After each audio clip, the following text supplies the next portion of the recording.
Poder estar otra vez en la casa de Dios, ¿verdad? ¿O no? Amén.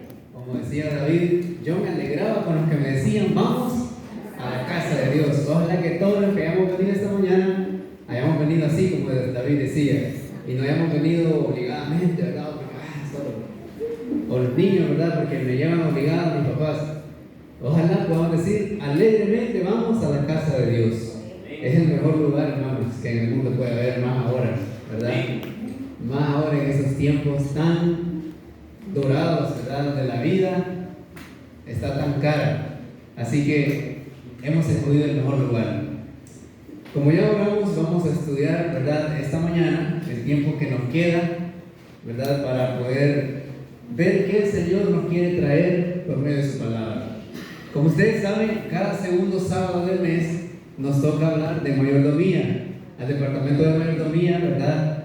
Pues toca dar diversos temas que ayudan a las personas a poder tener una mejor vida por medio de los hábitos. A veces tenemos malos hábitos que, basados en la Biblia, hay cosas que nos ayudarán a tener mejores hábitos. Y la mayordomía, quiero preguntar, a ver, alguien que me diga, a estas alturas de la carrera, ya nadie me puede decir aquí, yo no sé qué es mayordomía cristiana, porque ya hemos hablado, pues hasta decir ya no. Un voluntario nada más quiero que me diga, aquí está, te voy a dar el micrófono, que te escuchen todos. Poner nuestros talentos en manos de Dios. Amén. ¿Decimos amén? Amén. Muy bien. Y pues dice, poner nuestros talentos en las manos de Dios. Así es parte, ¿verdad?, de la mayordomía. Pero nosotros, recuerdan, desglosamos aquí mayordomía cristiana, porque, bueno, como tal mayordomía no se encuentra en la Biblia, ¿verdad?, sino que ya es una palabra que la iglesia pues la ha adoptado de acuerdo a los principios que hemos encontrado en ella. La mayordomía cristiana es administrar todos los bienes que Dios me da. Entre esos bienes está lo que Nicole mencionó. Uno es los talentos, otro es los tesoros, otro es nuestro tiempo, y el último, nuestro templo. Amén. Ya ve que han aprendido, o sea, no ha sido en vano que hayamos venido a estas sesiones de mayordomía. Hoy, hermanos, quiero tocar un punto muy especial de la mayordomía. Saben, la mayordomía en sí no trata solamente de dinero, ¿verdad?, de tesoro, pero en la iglesia se habla más que todo, mayordomía se dirige más a eso, porque lastimosamente el ser humano, pues los seres humanos somos egoístas por naturaleza. Alguien que me levante la mano, ¿quién es más egoísta aquí? Todos, ¿verdad? Todos. Desde que estamos chiquitos, hermanos, somos egoístas. Entonces, lo que Dios quiere lograr en nuestras vidas es quitar ese egoísmo para que seamos como Él. El cielo desprendió lo más valioso que tenía. ¿Saben qué es? Cristo Jesús. Amén. Esta mañana estudiamos de eso en la escuela sabática. Dios siempre ha sido tan bondadoso con nosotros. Por ejemplo, nos ha dado la vida. ¿Cuántos están ahorita, por ejemplo, verdad? Imagínense, el abuelo de mi esposa la ingresaron anoche porque le quiso dar un derrame, ¿verdad? Y está mal, hospitalizado. Estamos esperando ahorita que dicen los médicos. Hermanos, y nosotros estamos aquí bien, tranquilos, sentados, escuchando la palabra de Dios. ¿Creen ustedes que no es una bendición esa que Dios nos da? Es un regalo que Dios nos da. Conozco otro amigo que lastimosamente, ¿verdad?, lo han llevado preso, ¿verdad?, por diversas circunstancias de la vida, y pues allá está, privado de libertad. Nosotros estamos aquí libremente, nos podemos mover a donde nos da la gana. ¿Creen ustedes que eso no es un regalo de Dios? Es un regalo de Dios. Todos hoy, aunque sea un pedacito de pan, pero todos hemos comido esta mañana, ¿o no? ¿Alguien que me diga que ha aguantado hambre esta mañana? ¿Verdad que nadie? Todo Dios nos ha suplido nuestra necesidad. Dios siempre es bondadoso con nosotros, ¿no creen ustedes? Dice que hace salir el sol sobre buenos y malos. Miren, el sol en la mañana estaba bien radiante. Hoy ya las nubes lo opacaron, ¿verdad? Pero el sol que muestra esa alegría del día, ¿verdad? El sol que muestre el amor de Dios que te ha dado un nuevo día para vivir. Amén. ¿Verdad que Dios se pasa de bondadoso con nosotros? Eso es lo que Dios quiere lograr en nuestro corazón, que nosotros también seamos bondadosos. Porque saben, a veces, bueno, muchas veces, el mundo y los deseos que hay en él nos atraen tanto que nos hacen ser más egoístas. Y esta mañana quiero enfocar el último sermón que dio la hermana Yesenia. Creo que nos habló pues claramente, ¿verdad? Para hacernos referencia, creo que ella habló mucho acerca de los diezmos, ¿verdad? Los que recuerdan. A ver, alguien que me diga, ¿para qué son los diezmos que usted deposita en el alfolí? Ajá, muy bien. Escuché varios, pero se enfocaban en lo mismo. Para la obra misionera únicamente, hermano. Para predicar el evangelio a todo el mundo. Eso es lo que la Biblia estipula, ¿verdad? Los diezmos. Y nosotros como iglesia, y quiero aclarar esto, ¿verdad? Porque hay muchos, yo no sé por qué, he escuchado algunos rumores por ahí que han dicho, mucha gente cree que a nosotros, los líderes, ¿verdad? Los que dirigen más que todo siempre la iglesia, los servicios, he escuchado que muchos creen que la iglesia nos paga a nosotros. Y quítese eso de la cabeza, porque la iglesia no nos paga a nosotros. Todo lo que hacemos aquí lo hacemos por voluntad. Amén. Como decía el hermano en su canto, nuestros talentos, decía él, son para ti, Señor. Es una ofrenda que damos al Señor. Y la Biblia claramente especifica que los diezmos son para las personas que se dedican completamente a la obra del evangelio. Y nosotros como tal, pues tenemos pastores, ¿verdad? Acreditados por la iglesia y acreditados por una universidad, acreditados que son pastores, ¿verdad? Que han pasado un curso en el cual se han despejado estudiando la palabra de Dios, ¿verdad? Para hablar correctamente la doctrina pura. Entonces, eso sí lo ocupamos, ¿verdad? Para el pago de esas personas que se dedican completamente a ello. Por lo tanto, Pablo muy bien nos decía que aquel que trabaja para el evangelio es menester que viva del evangelio. ¿Estamos de acuerdo? Amén. Pero quiero aclarar eso de nosotros como tal. Aquí a nadie se le paga, hermano, todo es voluntario. Porque lo que Dios nos da, decía David, ¿qué hacemos? De eso te damos, de eso te devolvemos. Hoy vamos a hablar un poco de las ofrendas, ¿saben? De las ofrendas. Hay un texto que siempre se muestra en mayordomía. Malaquías 3, que lo sabemos de memoria. ¿Qué dice Malaquías 3? Ajá. Traer los diezmos a la familia. Y hay alimento en mi casa. Siempre me gusta leer solo esa parte, pero yo los invito a que lean todo el capítulo. Lean todo el capítulo, porque ahí nos indica el motivo por qué el Señor mostró esas palabras. Esta mañana quiero que me acompañen en el libro de las Crónicas. El libro de las Crónicas, miren, si usted quiere saber de historia bíblica, el mejor libro que puede leer son las Crónicas. Vamos a ir al primer libro de las Crónicas, en el capítulo 21.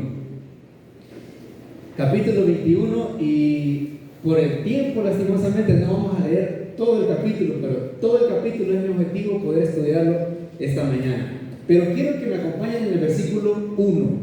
Fíjense, porque ahí está la clave para poder descubrir la causa que nos está haciendo un efecto malo en nuestra vida. ¿Lo tenemos? Primer libro de Crónicas, capítulo 21. Dice el versículo 1. ¿Quién se levantó? Satanás. Satanás se levantó contra Israel. ¿Y qué más hizo? Incitó a David. Incitó a David a que hiciera Censo del pueblo. censo al pueblo. Desde aquí ya nos damos una idea. ¿Quién es el que se manifestó aquí, puso su mano en medio de esto que vamos a estudiar? Satanás. Entonces hoy vamos a descubrir, hermanos, si Satanás está levantando contra el pueblo de Dios y en nuestra casa, en mi vida. Versículo 2 dice: y dijo David a Joab y a los príncipes del pueblo: id a hacer censo de Israel, y desde Beerseba hasta Dan, e informadme sobre el número de ellos, para que yo lo sepa. Y Joab le respondió: que Jehová añada al pueblo 100 veces más de lo que es, oh rey, señor mío. ¿Acaso no son todos ellos siervos de mi Señor? ¿Para qué procura mi Señor esto? Que traerá pecado sobre él. al pueblo de Israel. Interesante, hermano.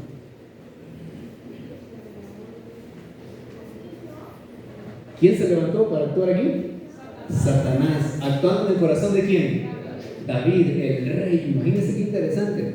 Aquel que Dios lo llama, que es conforme al corazón de él mismo. David. Satanás se levanta y daña, ¿verdad?, el corazón de él y le propone esta idea: censar. ¿Por qué David quiere censar al pueblo? Ya vienen ellos de una batalla, ¿verdad? Si leemos más atrás, donde todos sabemos que el Señor saca a Israel de Egipto para ser un ejemplo. ¿Para quién? ¿Para quién iba a ser ejemplo Israel? Hermanos, ¿para quién somos ejemplo nosotros? Para todo el mundo. Dios se iba a manifestar en el pueblo de Israel, pero lastimosamente el diablo siempre se estuvo levantando y el pueblo de Israel siempre se apartaba de los principios y las ordenanzas que Dios le daba. Por tal razón, el Señor ya lo había prometido, ya les había dicho: si ustedes no obedecen, ¿qué iba a pasar con ellos? Pues el Espíritu de Dios se iba a apartar de ellos. Ahora, vienen y después deciden levantar reyes, ¿verdad? ¿Por qué? Porque todo el mundo tiene reyes y el pueblo de Israel no tenía rey. ¿Y quién era el rey de Israel? Cristo. Dios mismo era el rey de Israel. Pero ellos quieren ser como el mundo. Queremos un rey. Y levantan a ese primer rey. ¿Recuerdan quién fue? Saúl. Otro que lastimosamente se dejó dañar. ¿Por quién? Por Satanás. A todo esto entonces viene y el pueblo siempre estaba en problemas, Israel, ¿verdad? En batallas y en guerra. Esta es otra enseñanza que hay mucha gente que dice: pero ¿y si Dios es un Dios de amor, por qué permitía que se estuvieran matando allá unos a otros? Les pregunto yo, ¿esa fue la voluntad de Dios desde el principio? Esa fue decisión del pueblo, ¿verdad? Fueron decisiones que ellos solo lo llevaron a la desgracia. Ahora llegamos a David y vemos cómo Dios se manifestaba en David, ¿verdad? Desde chiquito el Espíritu lo usaba y ahora llega al reinado y entonces empiezan la batalla. Y su primera batalla, ¿recuerdan con quién fue? La primera batalla de David, ¿recuerdan con quién fue? Con Goliat, ¿recuerdan? Y noten qué interesante. ¿Por qué voy a esta historia? Para comprender lo que vamos a leer ahorita. Les pregunto, ¿qué mató a Goliat? ¿La piedra o David? ¿O la espada? No fue ninguna de las tres. Fue la fe de él, porque su fe estaba puesta en quién. ¿Se imaginan ustedes, hermanos? Un niño, vamos a ver, Adiel, ¿dónde está Adiel? ¿Se imaginan? Bueno, pero todos conocen a Adiel, ¿verdad? ¿Se imaginan que Adielito, hermano, se le ponga enfrente a un gigante que medía más de 3 metros y lo mate? ¿Se imaginan ustedes? ¿Es lógico? ¿Sí o no? ¿Verdad que es ilógico? Pero como para Dios no hay nada imposible, Amén. Dios se manifiestó en el niño para vencer a ese hombre que asediaba al pueblo de Israel. Entonces, desde chiquito vemos que Dios usa a David y le permite ganar batallas. Cuando van a la guerra, entonces, Dios siempre dirigía a Israel. Dios siempre dirigía, porque no era posible que el nombre del Señor estuviese siendo, ¿verdad?, puesto por el suelo, por el pueblo de Dios. Entonces ahora vienen de una batalla y llevan la victoria, ¿verdad? Pero mientras más ellos ganaban, otros pueblos se ponían de acuerdo, ¿verdad?, para tratar de vencer al pueblo de Dios. Y entonces viene Davidcito y le dice a Joab, uno de sus principales: mira, necesito que me hagas un censo. Quiero ver cuántos hombres tengo. ¿Por qué? ¿Quién se levantó ahí, hermanos, en medio de ellos? Satanás. Quiero ver cuánto tengo para yo poder llevar mi vida.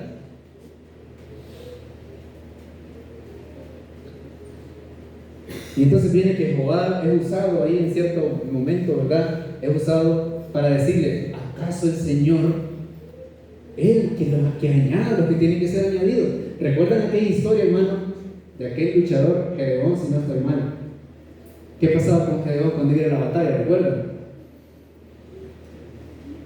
Estaba afligido también por los hombres que llevaba, ¿verdad? ¿Y Dios qué hizo con él? No, primero nos mandó a hacer un examen, ¿recuerdan? Y le dijo, aquel, ¿verdad?, que beba de tal manera, este va a ir. Y hermano, increíble, más de la mitad se fueron. ¿Y con cuántos hombres peleó? 300. 300. ¿Se imaginan ustedes un ejército de 300 hombres? Hoy que le fueron a dar sepultura a los héroes de la patria, ¿verdad? Creo que todos vieron eso. Yo veía ahí los militares que estaban ahí, todos los que estaban jugando, una cantidad de gente, hermano.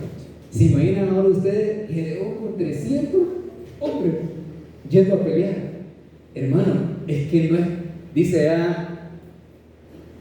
creo que es Jeremías, cuando le muestra la visión, ¿verdad? El profeta le dice, es que no es con ejército ni espada, sino con mi espíritu. Amén. ¿Qué debe ser? ¿No dicen amén, hermano? Amén. Alguien tiene que decir amén si escucha eso. Amén. Hermano, es que no es con lo que yo tengo, es el poder de Dios moviéndose en mi vida. Y curiosamente David empieza a confiar entonces en sus propias fuerzas, en sus propias posesiones, en su propia voluntad, en su propia mente. Y vean ahora, queridos hermanos, después que pasa todo esto, David se da cuenta. Versículo 8 dice, entonces dijo David a Dios, he pecado gravemente al hacer esto, te ruego que quites la maldad. ¿Van leyendo conmigo, hermanos? Amén. Primero libro de Crónicas 21, versículo 8. He pecado gravemente al hacer esto, te ruego que quites la maldad de tu siervo, pues he actuado muy locamente. Miren la respuesta que Dios le manda a David por medio de Gad, el vidente. Versículo 9. Habló Jehová a Gad, vidente de David, diciendo, ve, habla a David y dile, así ha dicho Jehová. Ok, David, te voy a proponer 3 cosas. Miren lo que Dios le propone a David. La primera es, escoge para ti 3 años de hambre o 3 meses de derrota ante tus enemigos. Pero como ya vemos, David mandó a censar al pueblo, ¿para qué? Obviamente para estar seguro si podía vencer a quién, a sus enemigos. Y esa es una propuesta que le hace el Señor. Te propongo elegir 3 meses de hambre o que te entregue a tus enemigos y te venzan. Número 2, le dice, con la espada de tus adversarios, o bien 3 días durante los cuales la espada de Jehová y la peste recorran la tierra, y el ángel de Jehová haga destrucción en todos los términos de Israel. Mira pues, ¿qué responderé a quien me ha enviado? Y de las 3, ¿cuál escogió David? Miren cómo dice el versículo 13, estoy en gran angustia, prefiero caer en manos de Jehová, porque su misericordia son muchas en extremo, que caer en manos de hombres. Entonces Jehová envió una peste sobre Israel y murieron 70,000 hombres. ¿Saben que estaba leyendo que según el censo que hicieron entre Judá e Israel, solo en Judá había 370,000, si no me recuerdo? Y miren Ángel cuántos mató. Fíjense, hermano.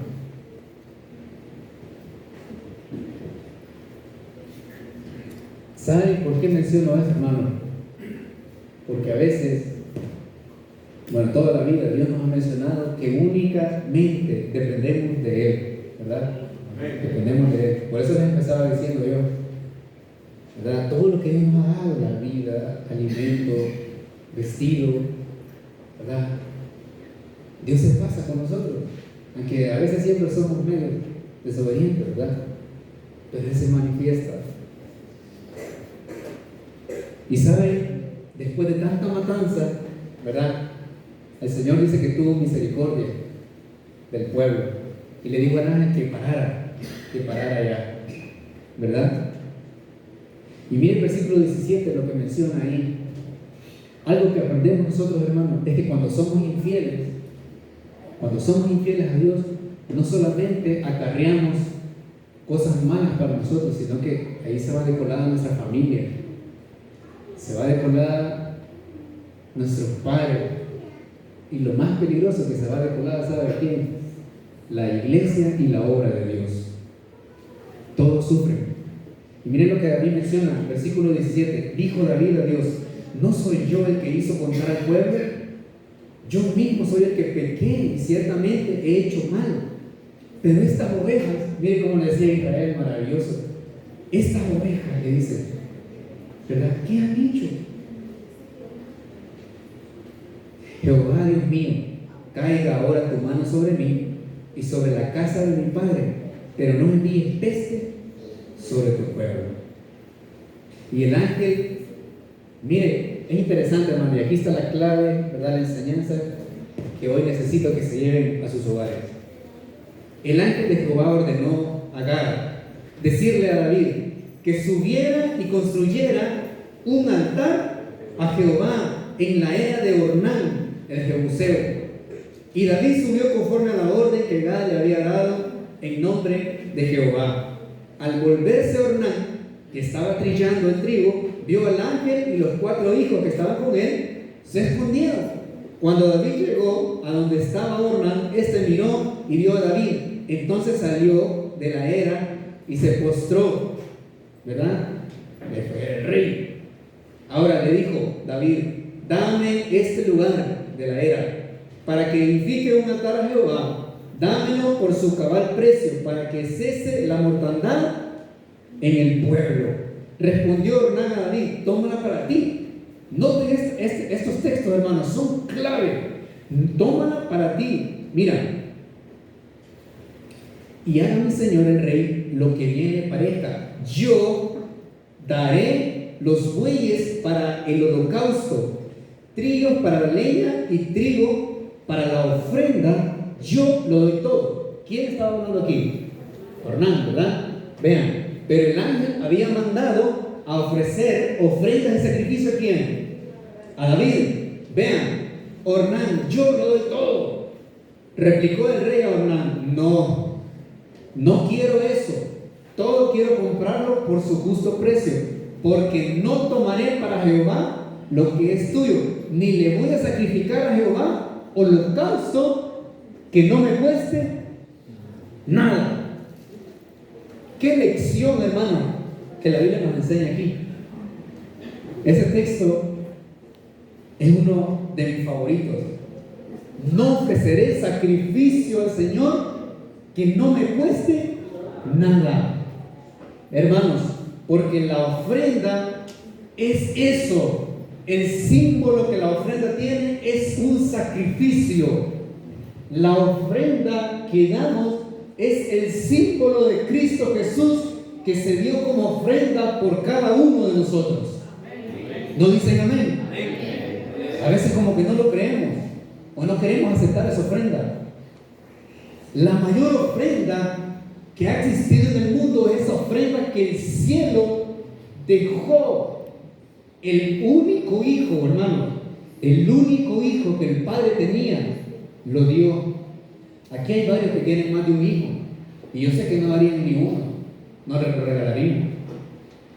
Pero hermanos, el Padre dio lo único que tenía por cada uno de nosotros. Y esta mañana estudiamos, ¿verdad? Que Cristo vino,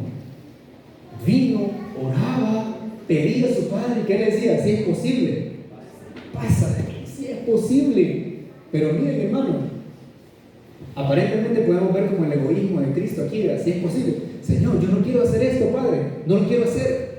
Pero qué maravillosas palabras que Jesús muestra. ¿Qué dice?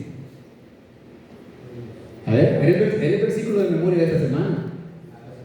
Pero no sea como yo quiero, sino como tú quieras.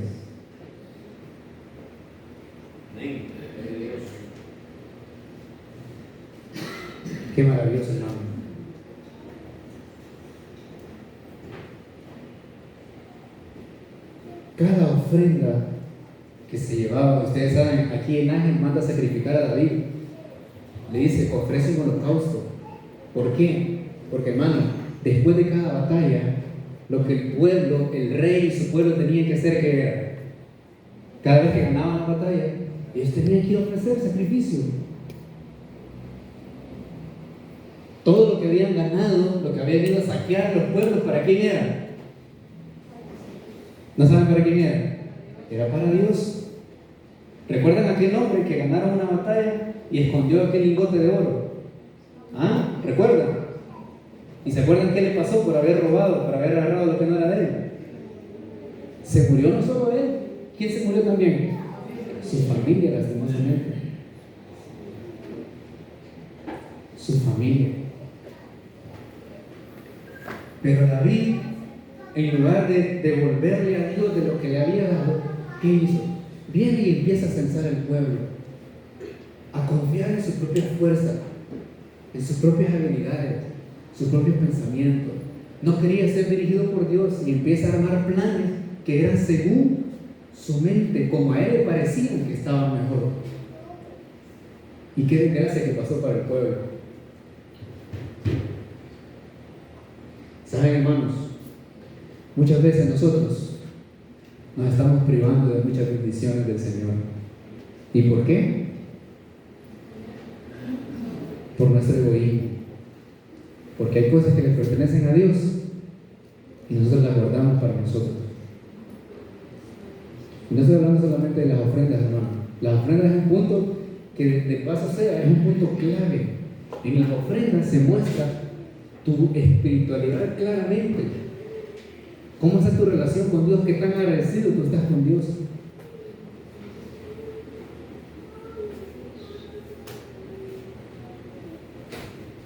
¿Sabes que un día estaba un niño con una señora y andaba el niño en la playa? Y bueno, le pregunta a la señora, oiga, señor, ¿usted es cristiana? Ah, sí, le dice, claro, yo soy cristiana. Y le pregunta, ¿y usted lee la Biblia todos los días? Sí, yo leo la Biblia, le dice. Y le hace esa pregunta, ¿y usted ora? Le dice, sí, claro, frecuentemente, siempre oro. Y sabe que el niño le dice, ¿y usted me puede cuidar el dinero para mi almuerzo? Le dice, mientras yo voy a la playa y me baño.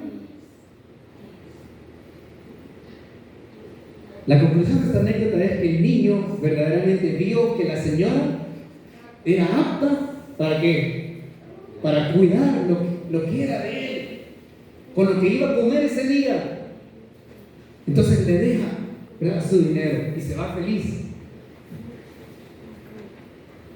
¿Saben que Cristo hace lo mismo con nosotros? Él se ha ido. Por ahí hay una parábola de los labradores. ¿De acuerdo? Hay muchas parábolas. Los talentos, los labradores, ¿verdad? Que el enfoque en sí de ellos son los tesoros que Dios te presta. ¿Para qué? Para administrar y para ponernos ¿a dónde?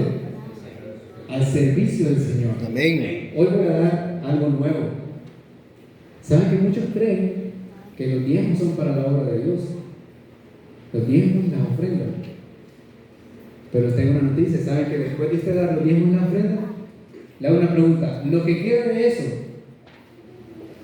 de por sí los diezmos pues es la 10ª parte, ¿verdad?, de todo lo que tienes. Si tú $1 Dios te dio esta semana, pues debes ser fiel a Dios y dar esos 10 centavos que son de Él. Esa lección grande que aprendemos desde la semana pasada, venimos estudiando a esa mujer que dio las 2 blancas, ¿recuerdan? Lo único que tenía. Fíjense que dio todo lo que tenía, según, ¿verdad?, la historia. Ahora, Dios se reserva esa 10ª parte. Y ahora piden ofrendas también, que eso sí es una ofrenda voluntaria, ¿verdad? Cada quien dé como propuso, dice su palabra, en su corazón, y délo con alegría, porque Dios ama al dador alegre. La ofrenda es voluntaria, hermano. Pero les hago una pregunta. Lo que queda después de usted dar los diezmos y las ofrendas, pongámosle un caso, digamos que usted da 10% de diezmo, da 10% de ofrenda. El 80% que a usted le queda, le hago una pregunta. ¿De quién es ese 80%? ¿Es suyo o es de Dios? ¿Verdad que bien sabemos? ¿Y por qué lo agarramos para nosotros? ¿Saben, hermanos?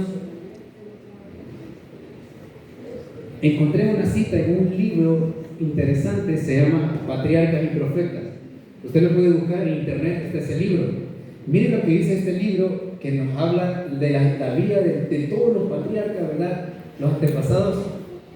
Habla de David. Miren, la historia de David ofrece una de las más importantes testimonios que jamás se hayan dado. Miren lo que dice: todo lo que el hombre recibe de la bondad de Dios le sigue perteneciendo. A ver, si leen conmigo. Todo lo que el hombre recibe de la bondad de Dios le sigue perteneciendo al Señor. Todo lo que Dios ha otorgado en las cosas valiosas y bellas de la tierra ha sido puesto en las manos de hombres. ¿Para qué? ¿Para qué dice? No es para que tú te vayas a darte los gustos que quieras. Son para probarlo, dice, para sondear la profundidad de su amor hacia Él. Hablando de Dios.